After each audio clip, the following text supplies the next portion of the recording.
ભાવનગરના જાણીતા ultra marathon runner હાર્દિક મકવાણાએ જીવનમાં શિસ્ત, તંદુરસ્તી અને આત્મવિશ્વાસનો સંદેશ જનમાનસ સુધી પહોંચાડવા અનોખી દોડયાત્રાનો સંકલ્પ લીધો છે. તેઓ 1 જાન્યુઆરીથી ભાવનગરથી પવિત્ર દ્વારકાધામ સુધી 400 કિલોમીટરની દોડ પૂરી કરશે.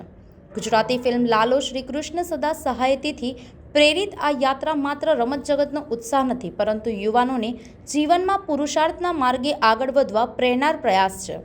હાર્દિક મકવાણા અગાઉ પણ અનેક અલ્ટ્રા દોડોમાં પોતાની પ્રતિભા સાબિત કરી ચૂક્યા છે, જેમાં ભાવનગરથી રણુજા સુધીના 800 કિલોમીટરનું અંતર 12 દિવસથી ઓછામાં પૂર્ણ કરવાનો રેકોર્ડ પણ જોડાયેલો છે. આ દોડ માટે સંયોગ ફાઇનાન્સ દ્વારા સ્પોન્સરશિપ તથા ટ્રેડર્સ પેપર ઇન્ટરનેશનલ અને ટીમ ફોર્સ બાઉન્સર સ્કોડ દ્વારા સપોર્ટ આપવામાં આવ્યો છે. દોડ સિહોર, બાબરા, રાજકોટ, ધ્રોલ, ખાંભાળિયા, જામનગરના લીંબડી માર્ગે દ્વારકા પહોંચશે. સંવાદદાતા સાથે અભિપ્રાય ન્યૂઝ, વડોદરા. આવા જ વધુ સમાચારો જોવા માટે સબસ્ક્રાઇબ કરો અમારી યુટ્યુબ ચેનલને અને જોડાયેલા રહો ફેસબુક, ઇન્સ્ટાગ્રામ અને ટ્વિટર પર.